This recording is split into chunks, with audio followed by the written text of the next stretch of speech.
Good evening and welcome to the Virtual Women's Club for the final week of Meet the Artist for August.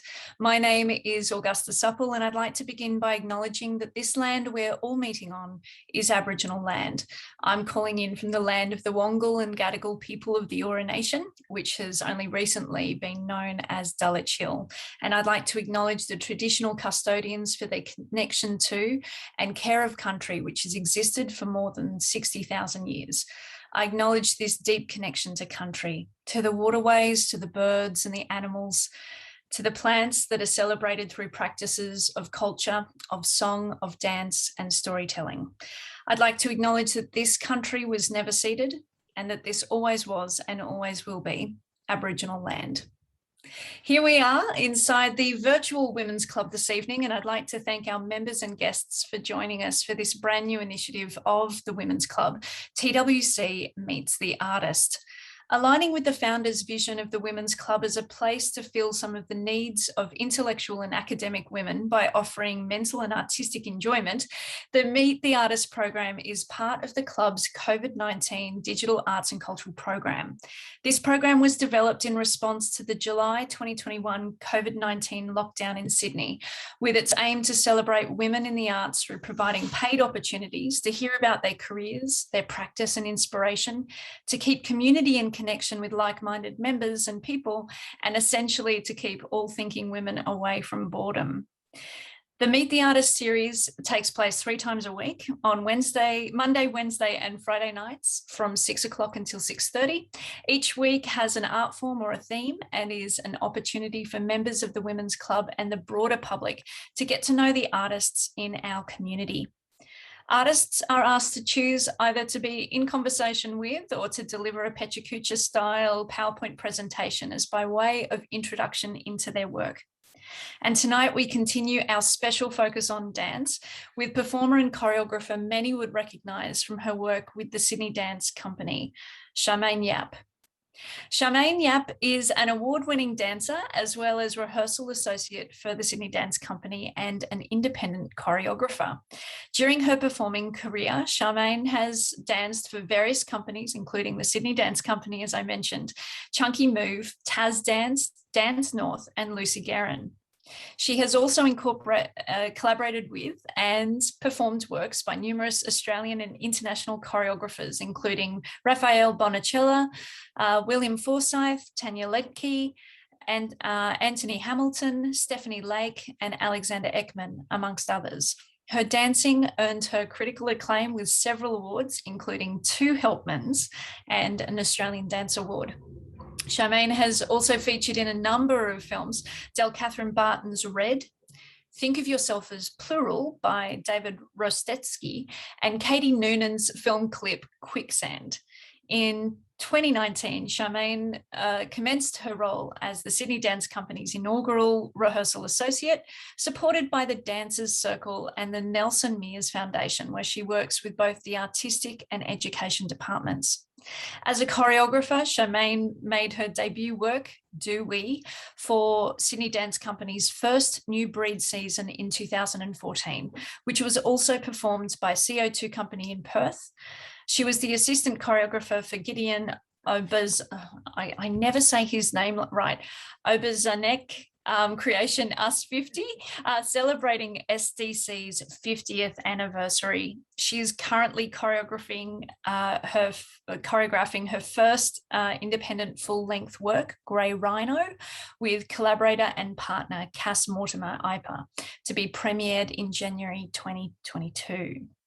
So good evening, Charmene, and thank you for joining us this evening. Thank you, Augusta. Thanks for having me. No, it's a pleasure. So just to start us off, I'm just wondering if you could tell us a little bit about your first contact with the world of dance and when you really knew that this was something that you were going to pursue. Yeah, well, I think I started dancing like any sort of young girl when I was about 7. My mum, she realized I was jumping around and skipping a lot, and I wouldn't stay still. So she thought, oh, we better put her in some sort of dance class. So I went to a very small dance school in Sydney. I grew up in Sydney, so there was a very small one, and it was just beginning, and I was like the oldest, maybe. So I was 7 and I was the oldest. And I grew up doing a bit of ballet and a bit of jazz and modern dance. And I never really thought of myself as becoming a dancer. I didn't think it was possible. I mean, I used to watch Sydney Dance Company. I used to watch all these and the ballets and everything, and I thought they were amazing, but I never put myself in a position where I thought this is something that I should do. And so I continued dancing in high school, and then at the end of high school, my direction was going actually into architecture, and so I had a course all lined up, and I'd accepted a scholarship and everything, and then my dance teacher said to me, why don't you just give dance a go? Because you can be an architect later on in life, but your body, you can't do dance later. So she encouraged me to kind of try out for this full-time tertiary education course, which was at Western Australia Academy of Performing Arts, WAPA, but in Perth. And I gave it a go. I thought, okay, sure, I'll just give it a go and see what happens. And I got accepted, and then I thought, okay, I'll just try it for a year, and I'll see if it's something that I'm interested in.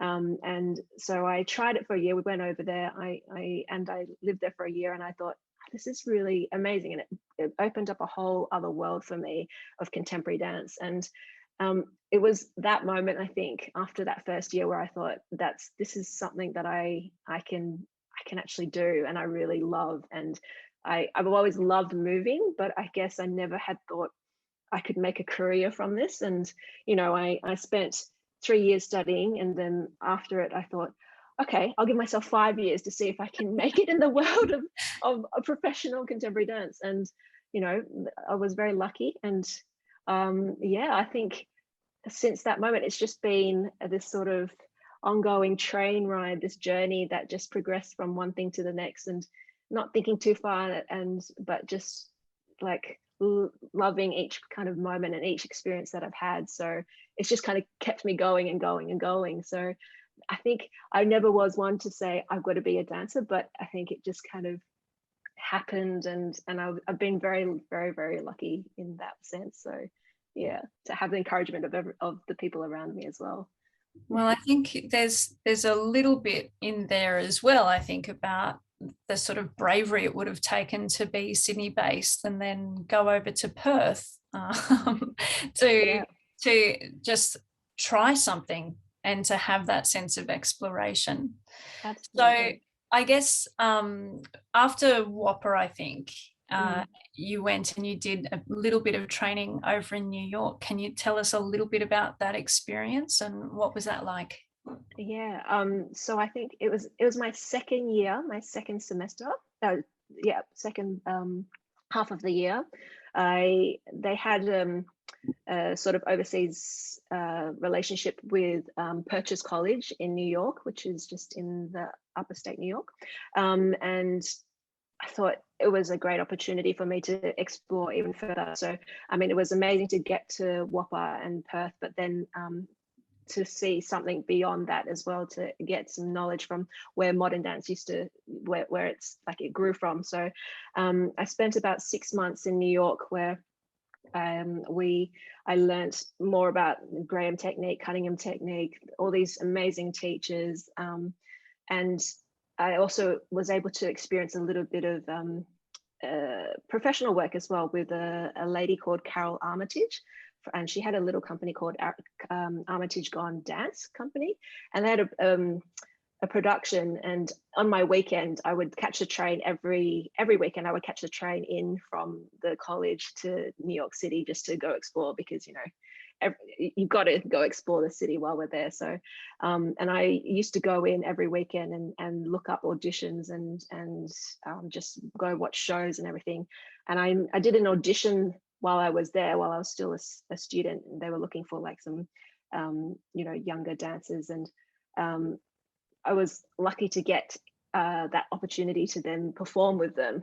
which was in Times Square in this small theater there, that was pretty amazing. That was incredible. I mean, I think I've always wanted to go to New York, and to be able to go there to study and then get all this the different experiences, the different culture, and then let alone, you know, perform with some amazing dancers. It was truly incredible. Yeah. So when I think about it now, it's kind of, yeah, very, it's almost surreal thinking that I had actually done that, and I'd taken that jump and explored what I could over there. So yeah, it was amazing. I got a lot of culture and history knowledge behind it. So it really informed maybe where I kind of, it broadened my perspective of contemporary dance, and then it also gave it a bit of weight to where I could go from there.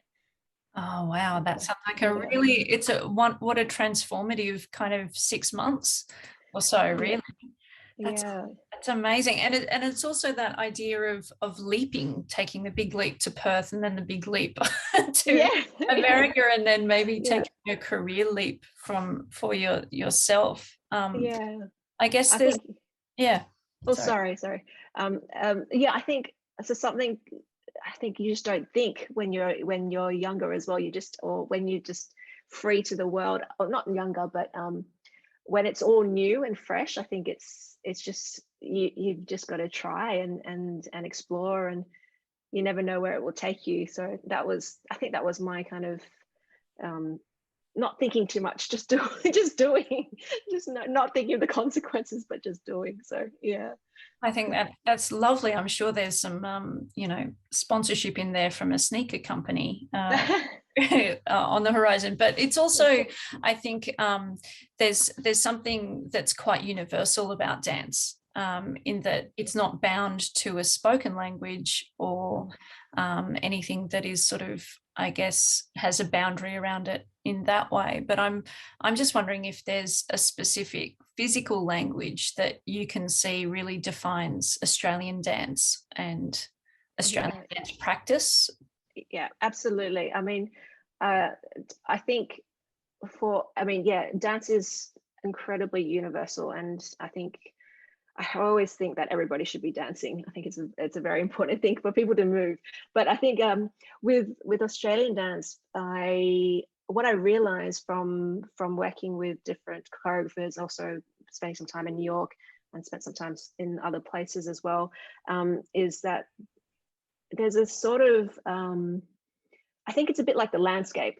Australian dancers are very, they love to travel, they love to move in space, and they just eat space. That's the best way I can explain it. But it's a very particular thing. When you watch it, they will, it's just like they can move across one, they get deeper and lower, and they travel a lot. I think that's the main thing that I know is very specific to Australian dance. And I guess that's how I was taught as well. And I think it's got something to do with the landscape, because, you know, we're such a vast country, that we love big open spaces, and we have that freedom to just move. And so there's this sense of eating and growing and inhabiting a lot of space, but also with sort of fearlessness as well in doing so. I don't know what it is. I really think it is something to do with our culture and our landscape, as I said, our environment. But it's something that I've noted and I'm aware of. There are other countries that also do that as well, but I think it's kind of, from the places that I've been to around Australia, there's this link that we all have, that there's a fearlessness and a sense of encompassing space. It's wonderful. It's wonderful. And I think, you know, when you must come in contact with lots of different choreographers and dancers to find those things, those points of commonality, even though you may not have collaborated before, is just so amazing. I'm wondering, you've worked with some of the world's most really incredible choreographers, and many who just happen to be here in Sydney, independent dance companies, and you've even danced in music video clip for Katie Noonan. I'm curious to know, of all of these, are there just some specific career highlights that you could talk a little bit to that sort of come front of mind when? Yeah. There's I think they've all been very special and unique. I think one particular one, and I don't know whether it's because it's the most recent and it's because it's not most recent, but the closer to when I've said retired. I put it in inverted commas because you never know whether or not that's going to be the case. I think one particular, actually there's two that really stand out to me. One is that it was a duet that I did when I was in Sydney Dance Company as a dancer, in a work called Ab Intra, which was done in 2000 and I think it's 18. I want to say it's 2018, and it was a duet that was about 10 minutes long, and it was with another dancer called Davide Di Giovanni, and it was Raphael Bonicello's work, and it was a 10-minute duet, which is quite a lot for a duet to be. It was very physical. It was exhausting. I remember the first time we tried to do it all in one go. We couldn't manage it because it was such an exhausting duet. By the end, we obviously got there because of repetition and understanding how to control your energy and working together to be efficient. But there was something really, for me, it was so special because I think Davide and I had put our heart and soul into collaborating with Raf and creating this duet that was emotionally, there was this real connection between us I think we just gave our heart and soul to it, and each time we performed it, there was something really cathartic about it. Every time you have to give yourself completely. Each performance you have to give yourself completely, or else you can't get through it. So emotionally, physically, mentally, everything. And I remember almost every time I performed it, at the very end, I would just feel like I was about to cry. And we have this moment where we're just departing away from each other slowly. And I think something about it really has resonated for me when I put so much of myself into something that is so, you have to be so present and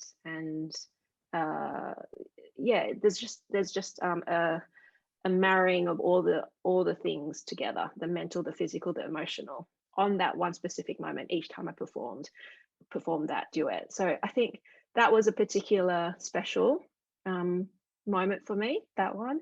And then the other one that I had that I just recalled was one of the very first professional performances that I did, which was with Chunky Move.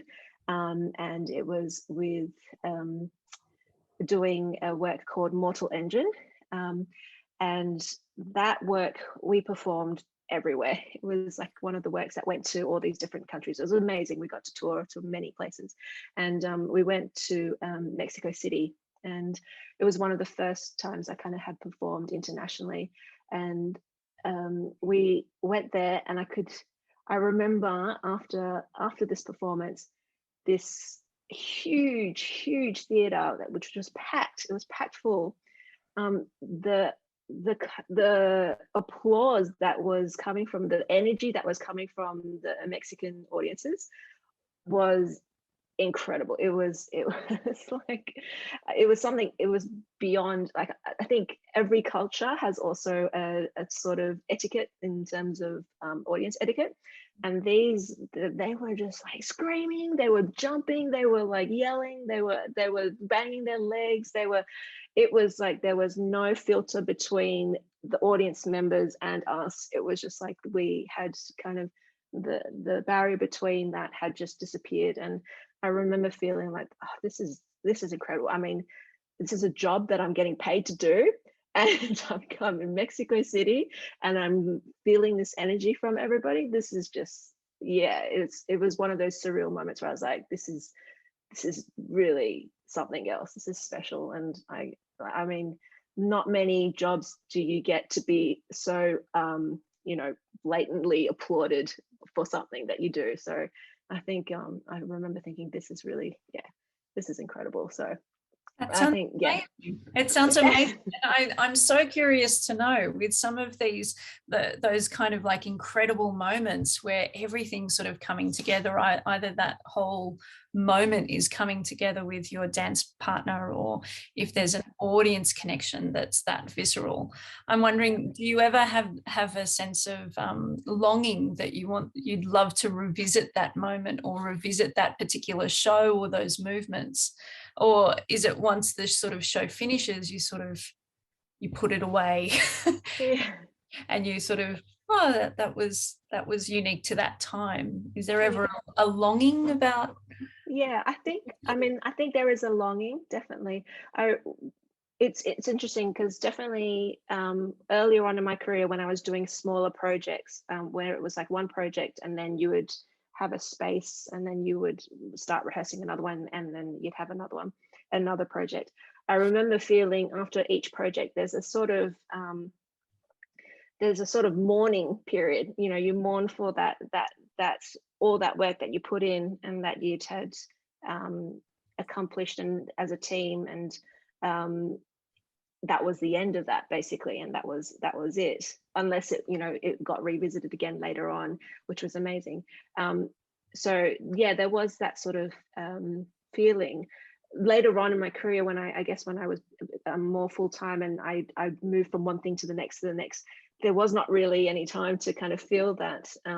You just kind of take it as the next thing. You'd be present for that moment, and then it's the present for the next moment, present for the other one. So there was this sense that it's I was lucky that it felt like it was just continuing. So I yes, definitely I definitely feel it now. Morning, I was thinking about the Ab Intra duet that I was just talking about, and I was thinking, oh yeah, I'm feeling it now. Oh, it would be great to revisit that. Because that's been a few years, but I've gone to a different place at the same time. So I guess you just let things happen, I suppose, because everything changes. That's the norm, isn't it? That's the only constant. Change is constant. So you That's have to very kind of true. go with it.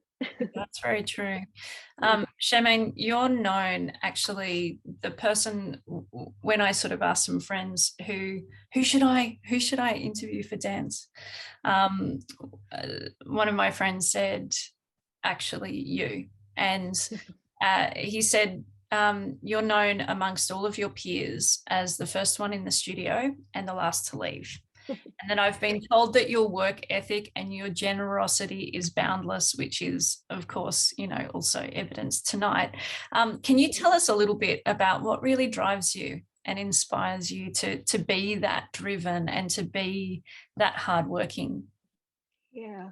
Well, that's a very lovely quote from your friend. I think it's something. Oh, I'm trying to think about that properly now.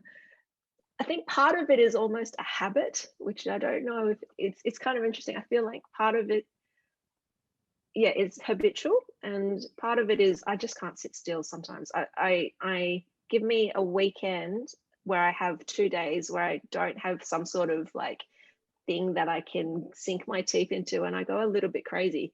So I don't know if that's personality as well.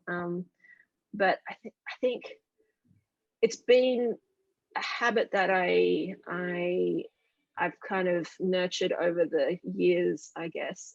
Just knowing my own body, what I need. I think when I go into work, and even since becoming since leaving dance as a performer, I still need that 1 hour before work to kind of get my head into it, to get my brain into it, to get settled, so that I can really focus. I'm not very good at multitasking. I think that's also it. I'm just very tunnel vision. I'm like, okay. My partner Cass, he's often said, yeah, he just thinks that I can't do two things at one time. I'm just very much like put my blinkers on and just focus in and zero in. So I think it's a bit of that sort of mentality, as well as just I think I've just done it for so long that I know what I need in that sense, and it takes me. Yeah, I enjoy focusing in on one thing. I enjoy the presence that you need to without the noise around you. I think there's something very peaceful and calming. I think that's why I love performing as well. There's something peaceful and calming about doing one thing, not thinking about it necessarily either. It's just doing. Sometimes it's not thinking, it's just doing. That's what I love. You get on the stage and you're just doing. If you can, hopefully that's the aim. That's the aim, where you don't have all the other things around in your brain. And so I think it's part of my practice, and it's part of my lifestyle, I suppose. And I think it's a bit of a habit that it's not a bad one. Like, it's not Yeah. like, you're smoking cigarettes and drinking a quart of whiskey. Like, it sounds like a really beautiful way of regarding your sort of your internal world, but also how that is a part of your regular everyday pattern. Yeah. It's good. It's good. Yeah. So in September 2019, you started a brand new role at the Sydney Dance Company. You're the inaugural Rehearsal Associate, which is supported by Sydney Dance Company's Dancers Circle and the Nelson Mears Foundation. And I was wondering if you could tell us a little bit about what that role is and what it entails. Yeah, absolutely. So the role is it's basically like a rehearsal director. So I'd worked at the Sydney Dance Company for 10 years, and towards that end of 10 years as a dancer, I started saying to Raf, I think I might need to shift and change a little bit. And we have a rehearsal director who looks after the company. So they rehearse the dancers. They make sure the work that is going to be performed is really up to scratch. That we filter in artistically. And so they have one rehearsal director, but Raf was like, okay, great. He knew that I was wanting to move into maybe this direction, and then he and the Dance Circle and the Mears Foundation made this new role for me, which was amazing, which was incredible, I'm very thankful for them, because after 10 years of being a dancer with the company, there's that moment where you switch, where you retire. I say retire, you're retiring at 30 or 35 or something, and you're not sure what to do next. So that's the tricky thing. So this role they created, which was amazing. So it's a rehearsal associate, which I work full-time with the company. So part of my time is working with the company dancers, rehearsing them, giving them some, inspiring them to keep growing, to teach them, to rehearse the works that's going to be performed. And then I'm also, the other half of my time is spent with the students who are pre-professional years. So these are full-time students who, with the Sydney Dance Company, they get a diploma in dance, and I work with then encouraging these young dancers to grow as well. So that's a major thing. It's a very important and significant thing for me, because it's the future of dance. It's the future of contemporary dance, and so I love working with them because they've got fresh energy. They've got they're new, they're eager. They're also wanting to hear what my experiences were, and I know that how I can help them. So my time gets split between them, and so I'm basically overseeing a little bit of the artistic side of Sydney Dance Company. So I still get to be physical. I still get to teach. But I'm not performing so much. So I kind of left that little bit, and it's been very rewarding, because I guess as a dancer, oh, sorry, my light keeps turning off. Being a dancer, I guess you're so focused in on yourself and, perfecting yourself, that in this role, it's very much about helping others, which has been a very significant and important thing, and a great shift for me as well, to really and have that ability to give back and give to everybody. So So generous, and yeah, you're living up to your generosity and also just delaying your architecture career. I've just got one last question for you because we have gone on 6:30. I'm just wondering if you can tell us a little bit about what's up next for you. So at the moment, I'm actually on maternity leave because I'm actually 39 weeks pregnant. I was I should I have to just like show you because you won't see it yet. Okay, the proof. There's proof. There's proof. So I didn't know whether or not I was going to be able to do this with you, Augusta, but I'm glad that I could. That is coming up for me very soon. In the next couple of weeks, I will be taking on a brand new and probably more challenging role than I've ever had before. Well, I'm sure if anyone can do it, it's you. You know, you might need to learn how to multitask, but I have faith that you'll find a centering practice in all of this. Thank you so much for joining me tonight, Charmene. Thanks for your beautiful insights into your career and your practice, and for joining us here at the Women's Club.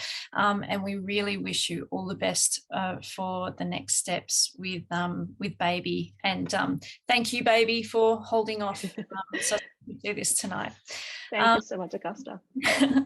Thanks. And coming up on Friday, the much admired and respected trailblazing artistic director, choreographer, dancer, and filmmaker Meryl Tankard AO is going to be joining us.